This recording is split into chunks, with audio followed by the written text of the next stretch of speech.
Afternoon, everyone. Nice to see you all. Okay, so today we're going to be covering the document, the 5 easy tips to cybersecurity without budget. We do one of these specialist areas every quarter. This quarter it was on cybersecurity, again with no budget. And I want to cover why we picked that subject this quarter. And that's basically because of the things I've been hearing through my client base. One of the things we've been hearing a lot about is that we're okay with cybersecurity, which is an amazing statement to make. I myself am a cybersecurity expert, and even I don't consider myself to be safe and okay. I don't think anyone would, not with the speed and the veracity that this area, expands in it on day. The other thing is, we're not a target. We don't hold any data that's of any interest to anyone. You probably don't. You probably don't have anything worth stealing. You probably don't have anything worth holding to ransom. But that doesn't mean someone won't attack you. They'll do it for fun. Most of them do. They do it to show that they've got merits. They just do it for the fun of destruction. And in fact, most of my clients that unfortunately come to see me after the event, they had nothing stolen. There was no ransom attempt made. When we checked the dark web afterwards, nothing was sold onwards. They just destroyed them for the fun of destroying them. And that's a sad state that we're in. And what is 10 minutes worth of fun for somebody else could be years of your work. These are your companies. Small businesses are owned by a small number of individuals. This is your pride and joy that they're happily destroying for a giggle, shall we say. And because of that, we talk about being small. That's the other thing I hear is we're too small for someone to attack. Again, you're right in that most attacks are very, very small. Most attacks are dedicated to a big target, whether that be a political or a financial gain. But those are not the kind of attacks that you need to be worried about. The kinds of attacks that you need to be worried about are the ones that are blanket attacks. So blanket spams, they're going out to just thousands, millions of people every day in the hope that somebody falls foul of it. Likewise, when I talk later about updating your software, if a security flaw comes out today and gets patched tomorrow, the hackers will just be saying, okay, I know about that security patch. I can use that. I can use the flaw. And they will be sending out a little bot across the web saying, just find me all the machines that don't have that patch yet. And they'll get a list and they'll just attack that list. So the fact that you're a non-entity doesn't really, doesn't really matter to these guys. Also, being small doesn't mean that you're not of worth. There's two solicitors that are very close to my offices here, and they mainly do conveyancing. And when I say small offices, they've got 3, maybe 4 staff in the building each. But this area is an affluent area. So the properties that they're selling day in, day out, they're worth millions. Even a shed costs about 300,000 around here. So any Friday afternoon, especially the last Friday of the month, they will be transferring millions of pounds per transaction in and out of their computer systems on behalf of the people that are buying and selling houses. And that's what is of interest, because they won't have paid attention to their security.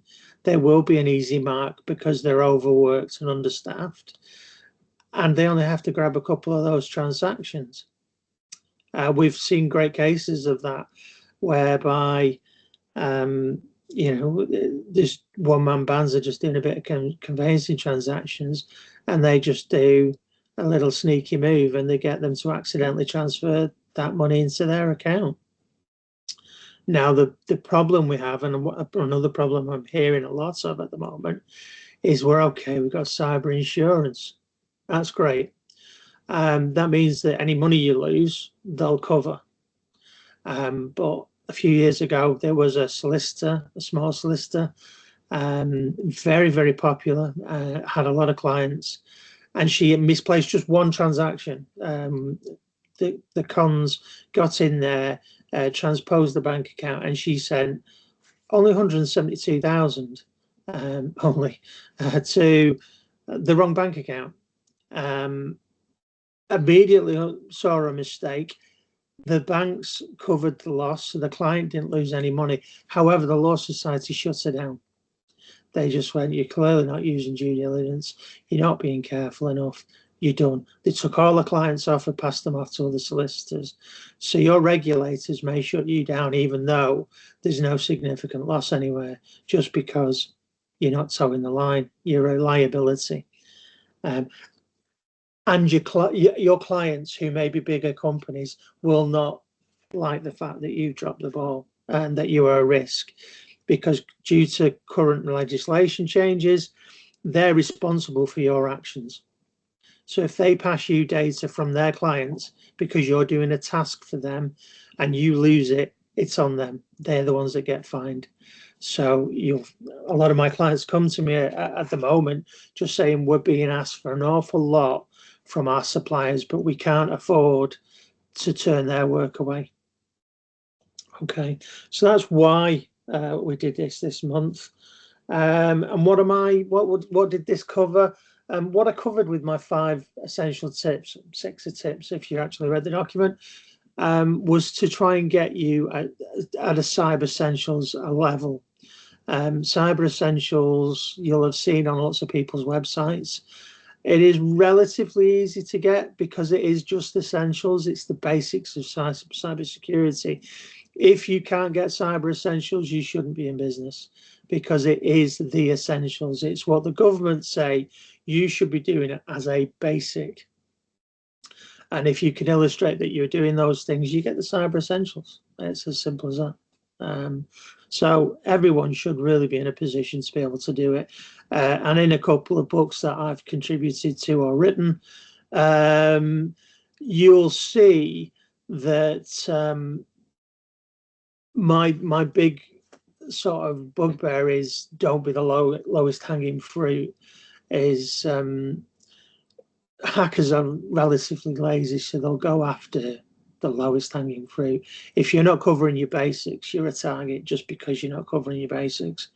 So yeah, make sure you do cover the basics, and that's what I've tried to do with these tips. So to just quickly go through them, and then we'll go to any questions at the end. The first thing and the most basic thing you should really be doing is multi-factor authentication, MFA, on everything. That's your Office suite. So if you're using Office 365 and that's partly integrated, make sure MFA is on. To get into your machine, MFA must be on. To go into any of your cloud services, MFA must be on. To get into your phones, MFA must be on. And here's a big one for you. Everyone sort of blows their mind when I say this.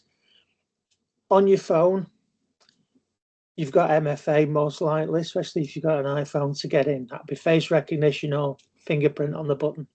Okay, that's great. Gets you in your phone. The amount of times I've heard people say and seen it, I've seen the videos on YouTube, Facebook, you're on the phone or you're looking at your phone. It's already unlocked. Someone just grabs it out of your hand and runs. All they have to do is keep pressing the screen to keep you live. They're in. Every single app inside your phone, you've got the ability, if you hold down on it, to turn on face identification for that app. If they get your phone and they manage to get into it, it's useless. They can't open your emails. They can't open your messages because they've not got that multi-factor authentication. Do that today. Trust me, if you ever get your phone stolen, you'll be glad of it. They won't be able to empty out your bank accounts. They won't be able to go shopping with your dime. Just turn it on for everything. And that should be the same on your laptop. If you've got applications that reach out to anywhere and you have the ability to turn multi-factor authentication on, turn it on. It's not difficult. Honestly, you go into the software, there's usually a button. Multi-factor authentication, on or off? On. No IT degree required. And then next time you log on, it will say, what kind of app do you want to use to authenticate? Do you want me to send you a text? Do you want what? What do you want to do? Turn it on. Okay. The next thing, because we talked about this right at the beginning about how they carpet bomb the internet looking for people that haven't updated software. Please make sure everyone and everything in your network, even if you've not got any clever software, is kept up to date. You'll turn around and tell me, yeah, it's up to date. I'm using Windows and I've got the options on. Unfortunately, that option has, because it's annoying, because updates always happen at that time, you have to send the fast email out. There's always the ability to go snooze or do it later or remind me tomorrow or just bugger off, I'm not doing it. The amount of people that say, I've got it turned on, and when I look at their machines, the update's been turned off for months because someone just keeps going, tomorrow, tomorrow, tomorrow, tomorrow. Take that away from them. Set it up if you've got a system so that they can't delay it. It is annoying, they'll get over it. What would you rather have? Yes, I know it's annoying and it'll be 10 minutes when you first start your day, or I'm sorry, I'm going to have to let you go because the business needs to recoup some of the losses because we've just lost our network. So you're fired. Just make sure it's updated and everything. That when you say Windows Update updates Windows. That's it. It doesn't do anything other that's not Microsoft. And it will only do what you tell it to update anyway. You know, it's not that smart a system. There are other tools that you can bring into play on the Microsoft side of things. If you've got Office 365, you can go in there and say, you can fiddle around. It's not the most intuitive software. Personally, if you're a small business, I recommend a program called Action One, and the website is Action One, and it's a numerical one.com. Okay, they do a free piece of software that's very easy to do. You don't have to give them any card details. There's no adverts. There's no spamware. They just give you the first 200 units free. So if you've got a business that's got less than 200 computers, you're laughing. It's free. And that will update every piece of software. And it's really easy to push out. You sign in, tell them your name and the company name. That's it. You can even pick the generic, just protect everything. And it gives you a little file that you put on a memory stick and you just pop that into every machine. And that machine knows that they belong to you and will report to the system, I'm here, this is what I've got on me. And that system will say, this is what you're going to do. You're going to update yourself. You're going to update all these programs and you're going to do it every week, every day, whatever. Okay. It's really easy, much easier than Office, Azure and the rest, and Intune to manage than and any of the others. I know people still use WSUS. It's far easier, far slicker, and it reports back to you when machines disappear for a while. And it's also very good at telling you what you've got on your network, because it will interrogate every machine and it will tell you everything it knows about that machine when it reports in. So if you see programs and you think, well, my staff aren't supposed to have that program, you can tell it that's not allowed and it will take it away. Okay, so great piece of software. And like I say, free for 200 users. If you go above 200, you only pay what goes above it. There are some packages out there so Zoho, Manage Engine, things like that, they will give you X number free, so 100 free, say. But if you go to 101, you pay for 101 licenses, not one license. With Action One, you go to 201, you pay for one license. Okay. The next thing is your staff, or what a lot of people call the human firewall. And this is just down to your environment. This is again costs nothing. It's training. It's just teaching. The first thing you want to do is create a good atmosphere. If you create a good atmosphere in the company where people are not afraid to make mistakes, not afraid to report things, or that they've done something, the quicker you can spot something that's nefarious and warn everybody else about it, or even if somebody makes a mistake, get to that mistake fast before any damage can be done. That's really important. But people will not report into you or ask questions if they're made to feel stupid about it or blame is labelled. So that's the first thing you need to work on, is that drop the blame culture and encourage people to communicate things they see. The best thing I see is when I go out and do spam tests against people and social engineering tests, is after people come and report to me and say, yeah, I knew about it because Carol told me. It's great, because that air of, I've just seen a dodgy email, everybody look out in case you get one. That's what you want, okay? Getting everybody alert. You can go and do social engineering tests. That's one of the things that we do. And you can be quite surprised at the results, especially if you go just beyond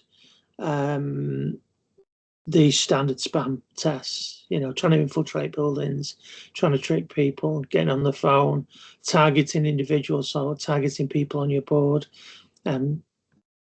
You'd be surprised at how easy it is that the most conscientious and risk-averse people can be caught out just by simply getting to know them.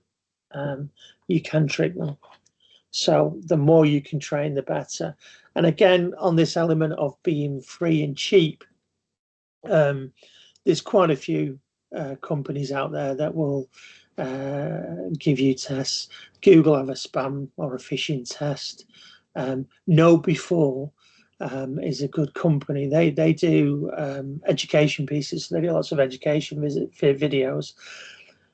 And they do testing software, so you can build randomized tests. So like fake Google logins, fake Microsoft ones, fake eBay ones, and you can build them and send them out to your staff all the time and see who falls for the traps and how far they fall into the trap. Do they just click on interest? Do they go in and follow it? Do they actually go all the way and start giving usernames and passwords? It will capture all that and give you a report back. I think it's limited for free. I think you get about 100 users, but there's nothing to stop you from doing 100 the first couple of months, 100 the next month, 100 after that. So no matter how big you are, you can still get through it all. I know one firm that had a 2,000 user base and did that all for the space of a year and a bit, just 100 people at a time. Yeah, they could have afforded it, trust me, but they didn't. Anything to save some money, I suppose. So social engineering is a big one. It's down to training. Some people just do it as a box ticking exercise. I would strongly recommend that you don't, because it usually becomes meaningless. Rather than just do one bout of training for everybody once a year, just do little bits of people from random people throughout the year, every month, every few weeks. Mix it up, just keep refreshing it, just little facts, small and often, and you'll build a great culture. And that whole element, which can't be protected against, no matter how hard you try, you'll really strengthen that up. So avoid that annual thing.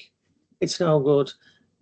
Little and often for everyone, just mix it up, constantly different, constantly new. It's a bit more burden on you, but it's only 5 minutes a week here, 5 minutes there. Just get it done, or get someone else to do it for you if you've got some money. But we're talking no money at the moment.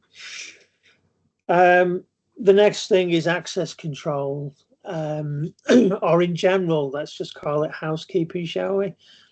You really need to be on top of your housekeeping when it comes to your technology, and not just you, the people you employ.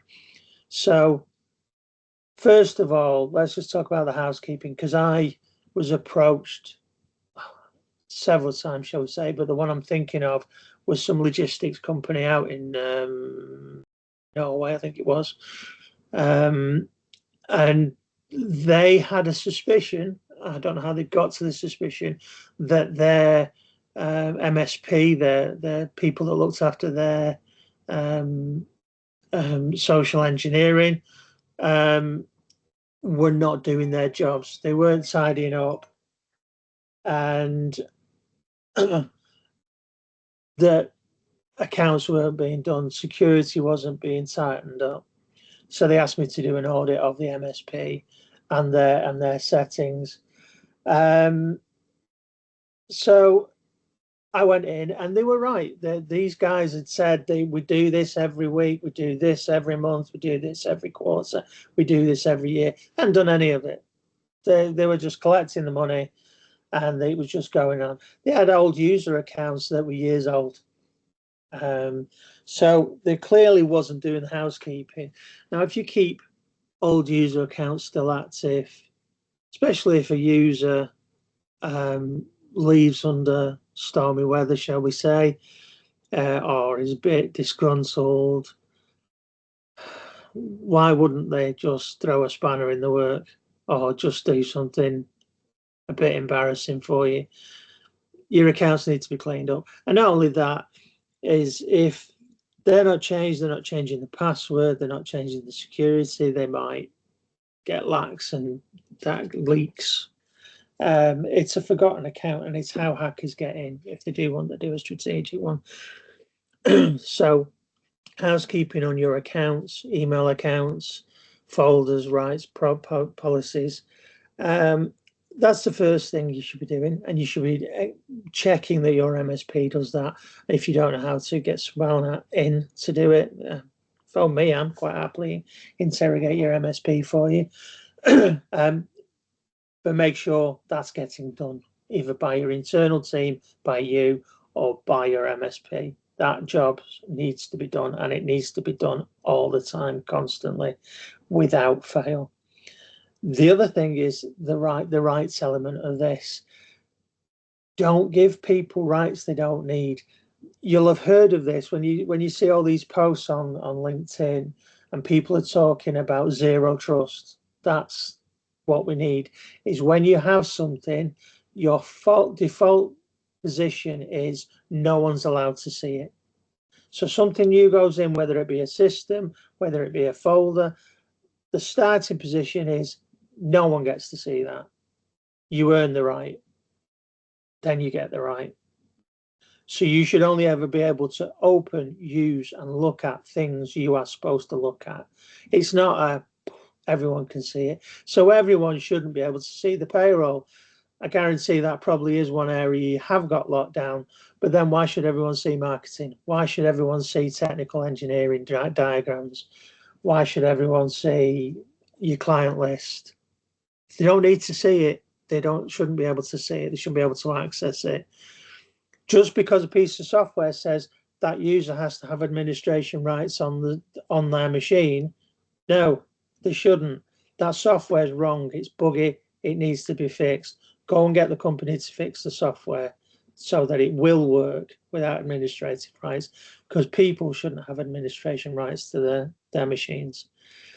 If that machine gets compromised, that account's got an administrative right, which can be escalated up through the network. Let's knock that on the head. They shouldn't have that right. Just because the manager's the manager doesn't necessarily means he should have administrative rights.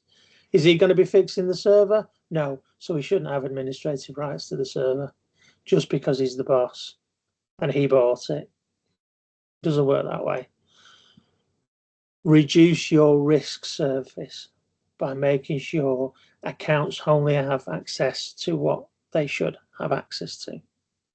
It stops lateral movement. If they get in on someone, they get in because the junior's an airhead, 16-year-old airhead, who just happened to tell somebody their password in a coffee shop.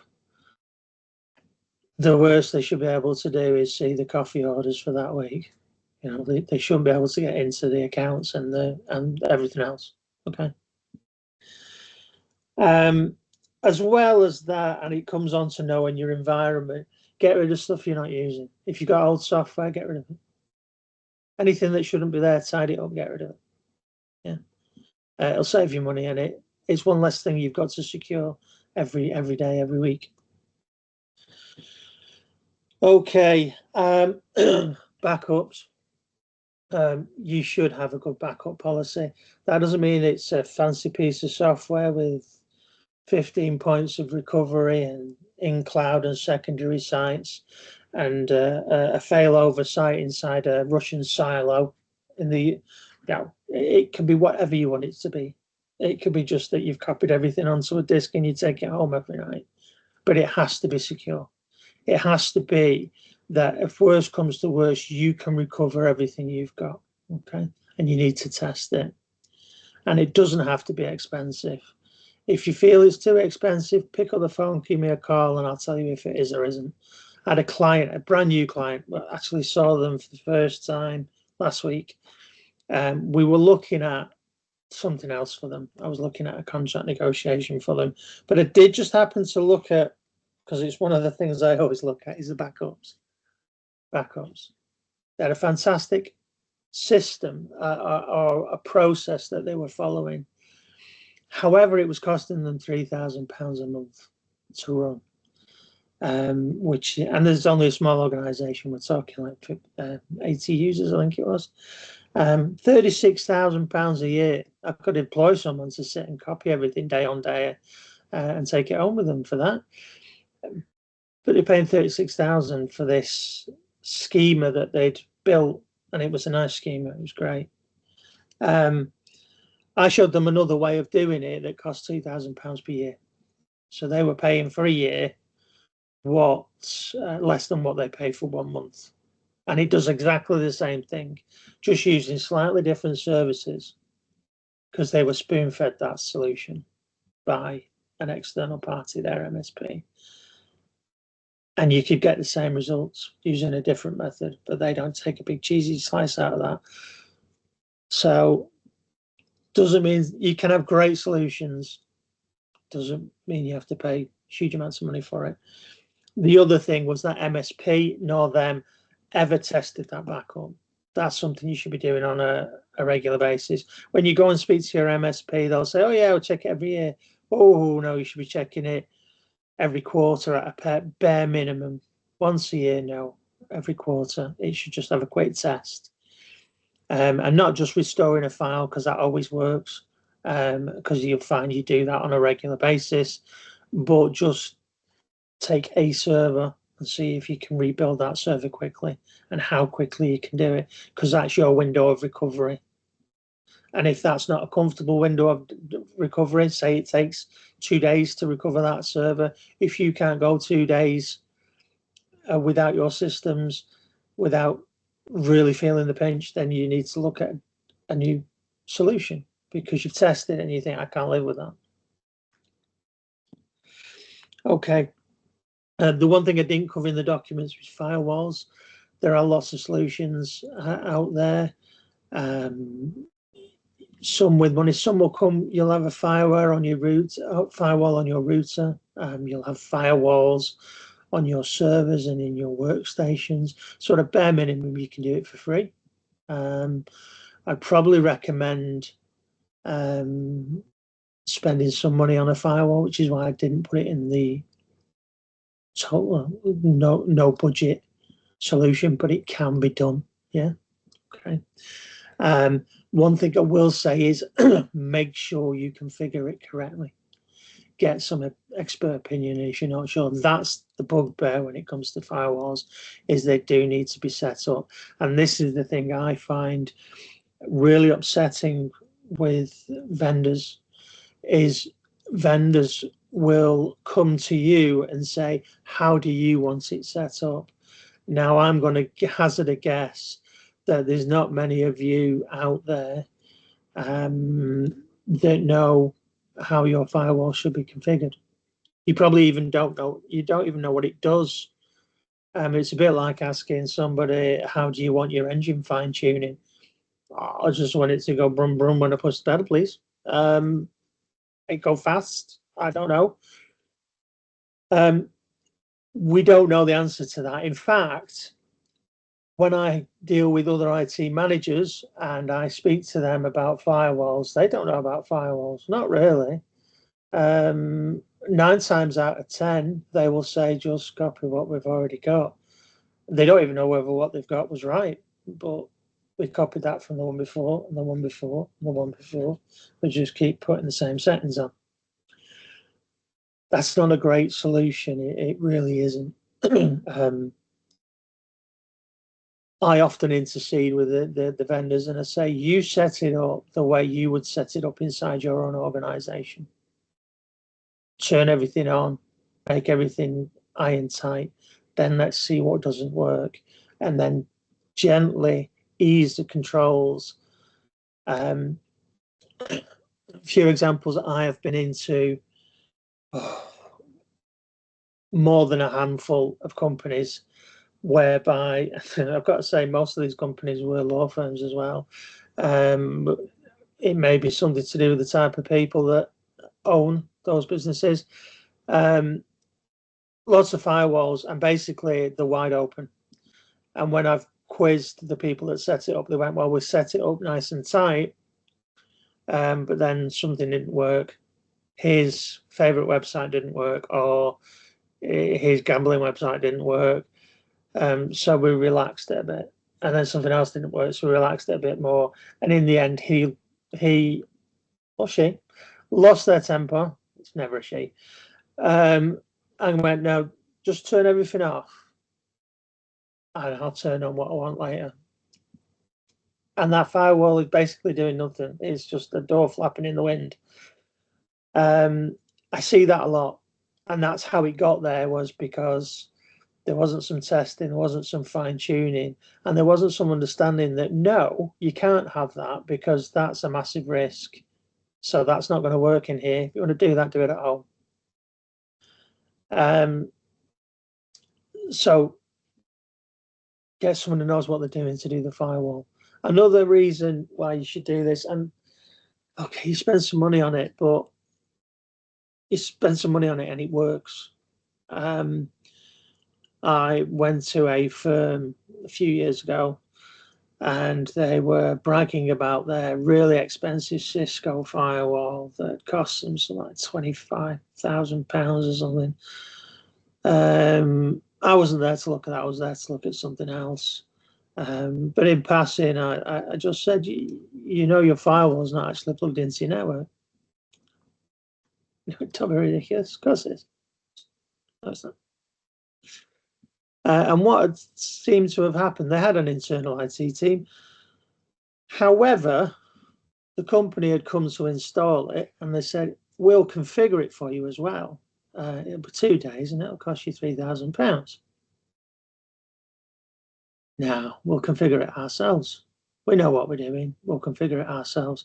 So they kindly installed it into the rack. Obviously, they're not going to plug it into the network because it's not configured.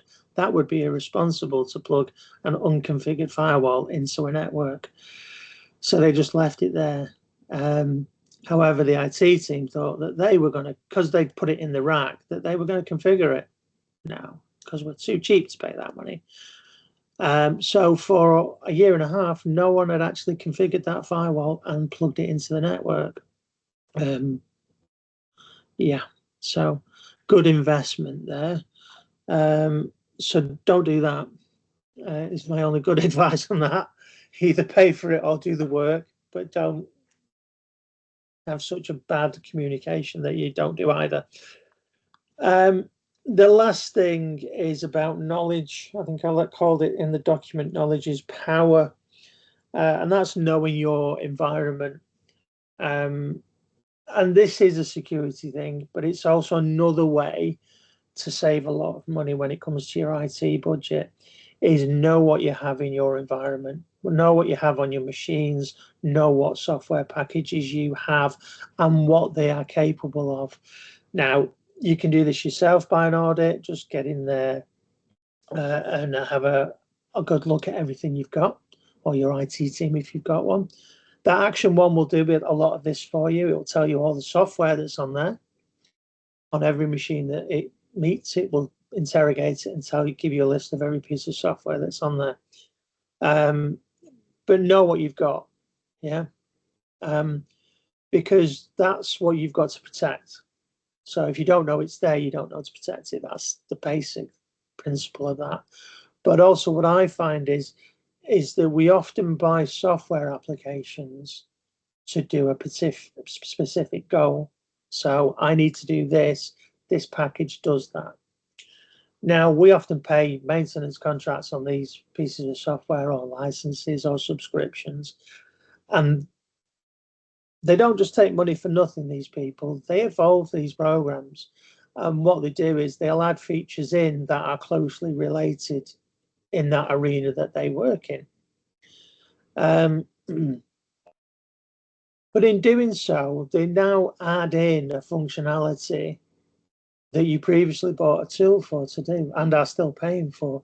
So if you go back and reevaluate all your packages and see what they actually do, you'll find that some of the packages you have will do the same task as what another package you're paying for does.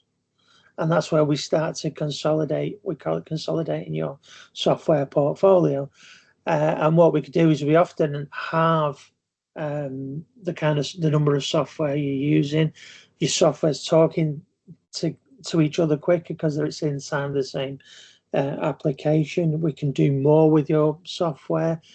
Money wise, I think on average, I think we save around, most users around £30,000 a year on software costs they just don't need anymore, or by finding packages that are better than the packages they are using than half the cost, because often they go with what was at the time the market leader. I find that in education is that they're often using this package because all schools use this package. They don't. They used to, but they don't. And that package, because they had a captured market of everybody uses us, have been extremely lazy over the last 10 years and have done nothing with their package. It's now bloated, useless, fails constantly. You people have made new software that does it far better and for a fraction of the cost. So get to know your environment, get to know what's out there. If you don't have the stomach for that, get someone else in to do it. But you should do it. You'll find you'll save a lot of money. And that saving is every year. It's not a one-off kind of saving. You know, you're shaving money off, and that money can be spent elsewhere. Also, with the knowledge is power, look at your policies. It's really important that your policies do what they're supposed to do. Everyone I speak to says, yes, I've got a disaster recovery plan. They don't. I look at disaster recovery plans on a daily basis, and I cannot remember the last time I didn't turn around and go, that's rubbish. It's useless. It's not a disaster recovery plan. What it is an advertising piece that you were told to write, that you've copied off the internet, and it's just for an insurance company to say you've got one. They're useless. A disaster recovery plan should outline how you recover against an incident. How you will continue. Not, well, you got backup. We do a backup, and we've got virus software, and we've got this, and we've got that, and we do that. That's just telling someone you've got it.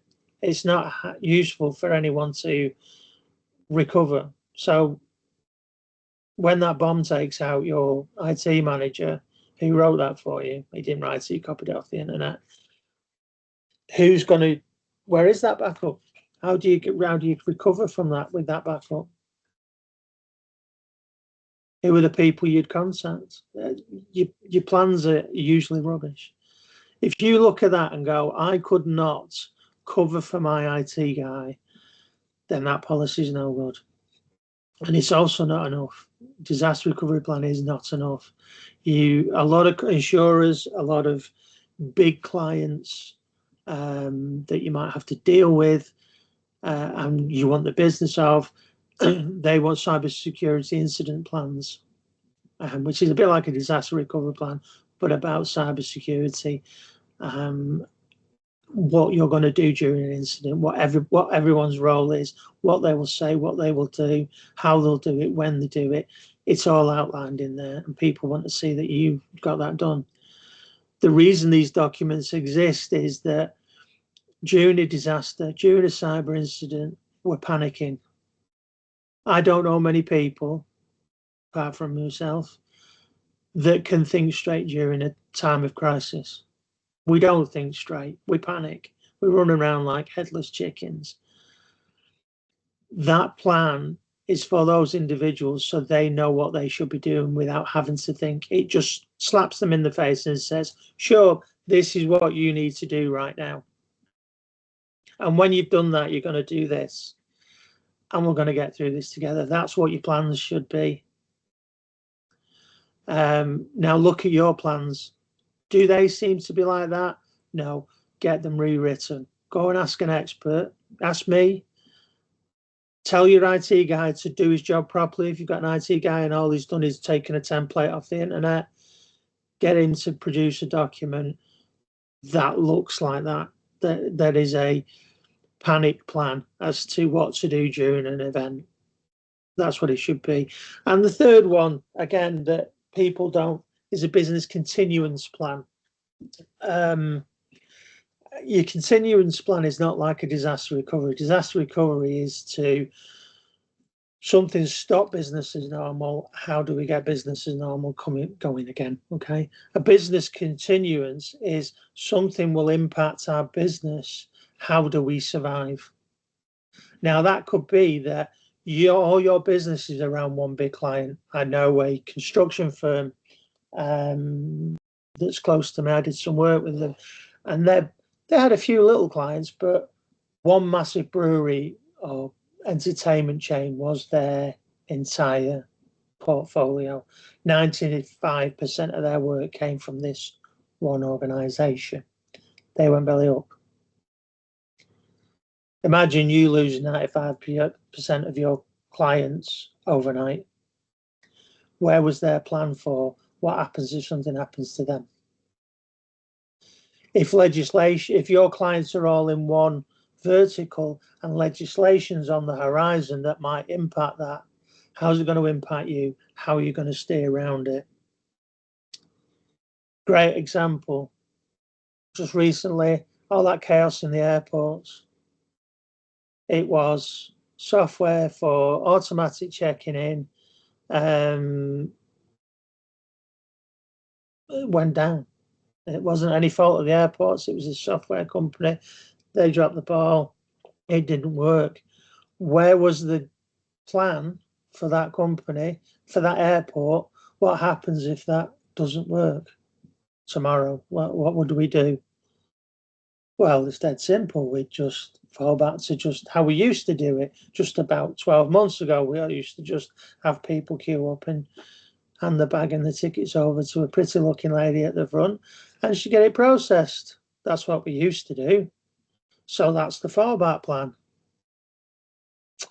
We haven't got anyone in the building that knows how to do that because we got rid of them all when we got this. No plan. You'll find, I think it was Belgium and Norway didn't have an issue because they had other staff that were trained to do that. They trained other staff in the case of an emergency. We're going to teach you how to use the check-in desks. So when those went down, they just fell back to a manual method because they'd planned for that. We didn't in England, and other countries didn't, and it caused chaos. Okay, so think about your continuance, think about your disaster recovery plan and your cyber incidents plan. I've got examples if you want to contact me. I can show you how I've done them for other companies. You can't use them as a template because that's how they work. Um, you have to make it how you work, how you'd recover, but it give you an idea. Or, we can sit together and I can talk you through that, how things you need to think of, and what you need to get there. Or you can use it as an example. Okay. And that's about me. I think, we're under the hour. We've got 10 minutes for questions. Has anyone got any questions? Anyone? Just pop it in the chat or raise your hand or shout out. I don't mind. No? Anyone typing? No? Okay. If you're all shy, because I know I am, do feel free to contact me at the end. Send me an email, find me a message through LinkedIn, and ask your question. If you've got a lot of questions, there are links on LinkedIn, etc., to book in a free consultation session. We do 30 minutes for free where you can just talk through all your woes and what you don't like about your systems, and we can give you some pointers. Or you can engage us with help. We're quite happy to do that. And again, if there's any bit of this that was a bit over your head, feel free to engage us and we'll help you with as little or as much help as you need. Okay, enjoy the rest of the day. It's been great seeing you all, and I hope to hear from some of you soon. Okay, all right, bye-bye.